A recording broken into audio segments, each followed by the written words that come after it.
Hey everyone, welcome back to John's Watch. Today I'm going to be taking a look at a new game called Flesh Made Fear. This game was released on Steam on October 31st, 2025. Its regular price is $23.49 Canadian, or your regional equivalent, and it's developed by Tainted Pact and published by Assemble Entertainment. This is a super old school retro survival horror game. Like I said, it came out on October 31st. I'm always a little bit surprised when developers, or publishers I guess, put horror games out on Halloween. I always think like 2 to 3 weeks before Halloween is probably the perfect time to put out a horror game, because by Halloween, people have probably got their Halloween plans locked in by that point. And I certainly did, and then I went on vacation right after Halloween, so that's why I'm only getting to this game now. The Steam page tells you exactly what you're going to get with this game. Tank controls, fixed cameras, and pure terror. It's set in a haunting world of twisted experiments and occult nightmares. This game brings back the survival horror mechanics you know and love while pushing the genre into terrifying new depths. So this game is old school Resident Evil 1 to 3 to a T. Especially Resident Evil 1, I guess, because I think that one had a lot more of the fixed cameras when you're moving through the house. You know, you like go through a doorway, your camera isn't behind your character, it's not above them or anything. The camera just moves depending on where you move within the area, within a room. And then of course the only other part that gave me pause, tank controls. I didn't grow up with tank controls, you know, I never played Resident Evil 1 to 3. And I, for some reason, despite not having played those games, really love these retro style horror games. I played another very similar one last year called Crow Country. Hadn't played the games it was influenced by, but I absolutely loved it. And same with this one. Haven't played the games it was influenced by, absolutely loved this. And that's despite the camera, the fixed cameras and the tank controls. As far as I can remember, Crow Country also had tank controls if you wanted, but it also had the option to toggle more modern controls. This game doesn't. You know, when the first 2 words of your Steam blurb are tank controls, they're not going to compromise on that. You have to accept the tank controls, or you're not playing the game. And while personally I would have preferred the option for more modern controls, I actually got to grips with the tank controls surprisingly quickly. I really didn't know if I should be doing mouse and keyboard or controller for this, but I figured because it was a shooter and you could aim with your mouse, I figured I would stick with mouse and keyboard. And yeah, I got on totally fine with the tank controls. They took a little bit of coming to terms with, and whenever there was a big stressful situation, my brain would just stop working on the tank controls, and I'd be like, how do I move? How do I do anything? So a couple of my deaths definitely came from just panic and not having the muscle memory of tank controls. But overall, if this game looks interesting to you and you're like, ugh, tank controls, it's totally fine actually. You know, I've never really played a game with tank controls, and I got on totally fine with it. So in this game, you play as a member of this elite operative unit called the Reaper Intervention Platoon, or RIP.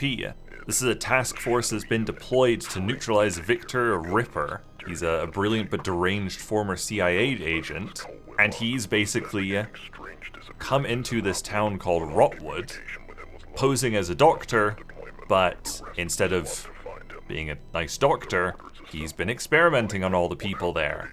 And the RIP team have heard about this, and they travel to this town of Rotwood to investigate, find out what's going on.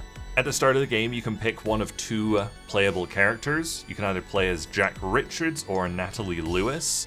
Jack has slightly more health, but less inventory space. We'll get into the inventory space later on. While Natalie has the opposite, less health, but more inventory space. And something really cool is that each character has 3 unique locations. So again, obviously very inspired by the old Resident Evils. Your game will actually play out fairly differently depending on which character you play as. I think I read one of the reviews said about 70% of the game is the same for each character, but then the other 30% will be, you'll be in completely different areas, doing completely different stuff depending on which character you choose. So very, very cool. I just chose Jack Richards because I like the sound of more health, because I figured I was probably going to be struggling a little bit with this game as someone who doesn't play a ton of survival horror.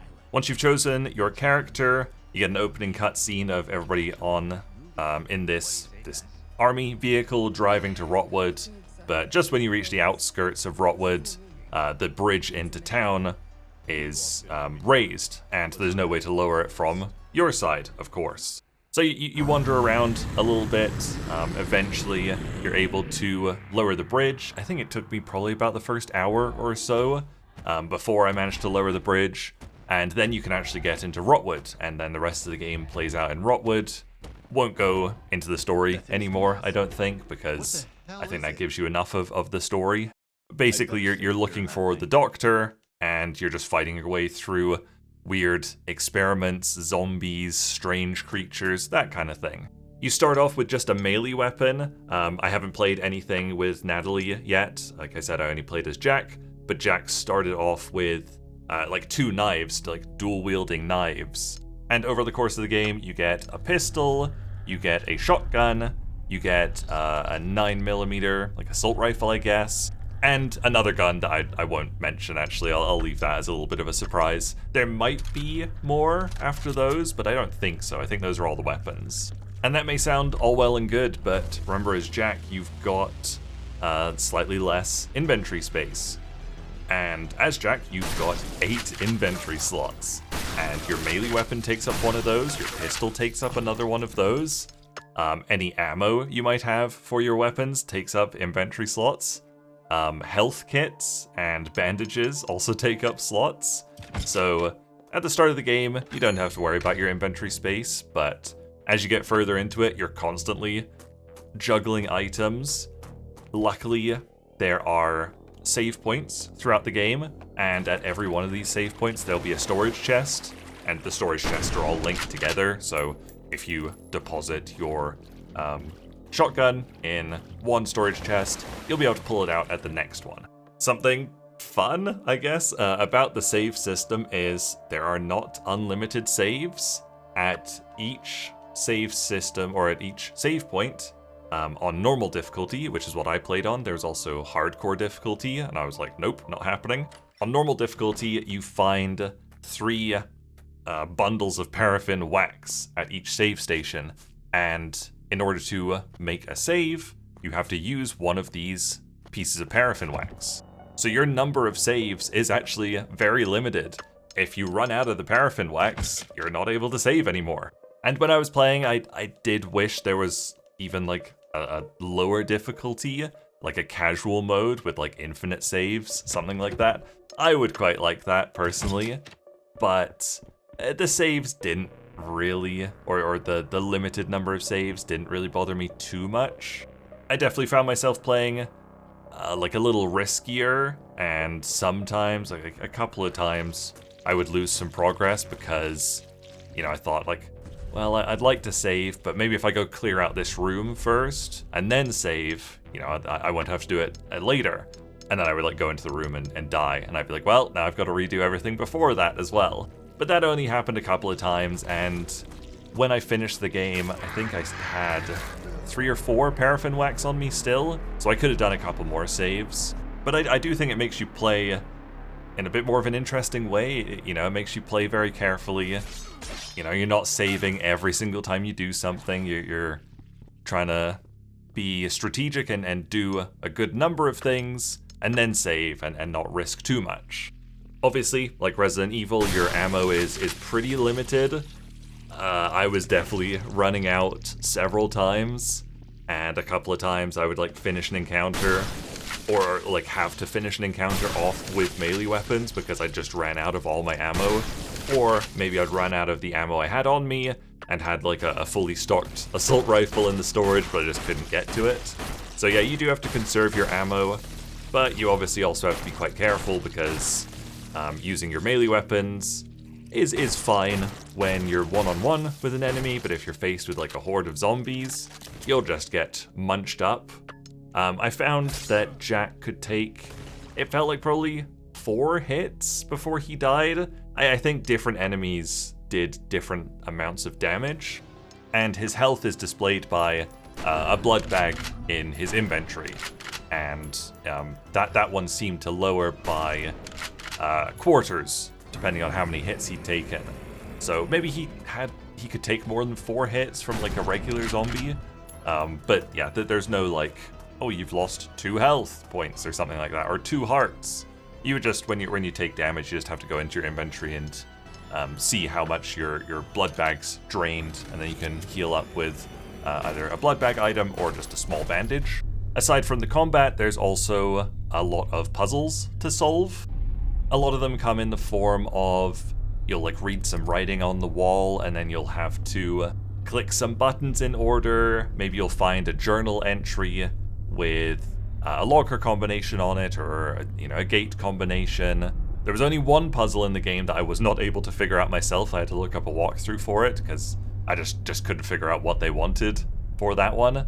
But otherwise, I think I've managed to figure out all the puzzles just on my own, just working them out. And they were good puzzles. I liked the puzzles, actually. I did want to very briefly brag right now that I managed to get an achievement called Best Ending, which is one of the optional endings, I guess, or one of the several endings. And in order to get that one, I had to save everyone playing as Jack or Natalie. And again, I didn't look up a walkthrough for how to do this. I just managed to save every character along the way, which I was quite proud of, because I feel like that would be a little bit of an easier achievement to miss, but my thoroughness paid off, and yeah, I managed to get the best ending, so I was quite proud of that. I think there's a good amount of replayability. I think there's something like 3 ending achievements per character. I'm not sure how accurate that is, because the ending achievement I got seems to be applicable to either of them. But there's definitely replayability for me to get at least one more playthrough out where I play as Natalie. It's a short but sweet game. My Steam playtime was 6.3 hours. This time I made a habit of pausing my recording whenever I needed to like look up one of the puzzles, or if I was leaving my computer to go have a snack quickly or something like that. So I didn't just leave the recording running even though the game was running. So my Steam playtime was 6.3 hours, but my recording footage was 5 hours 10 minutes. So that's probably about an hour of idling, surprisingly. But yeah, that just means you're looking for between 5 to 6 hours for a playthrough, for a first playthrough. I imagine when I do a Natalie playthrough, I'll probably be able to get through it in about 4 hours, I'd guess. Even though I do have 3 new areas to go to, the common areas, I'll theoretically remember how to do them. So I would wholeheartedly recommend this game. Definitely made me think of Crow Country as I was playing it. That was another very retro-styled survival horror game, but with enough modern conveniences and quality of life features to make it playable for me, especially as somebody who did not play the original survival horror games. It was tense, it was a little bit stressful at times, but so good, so fun. Lovely PS1 graphic style.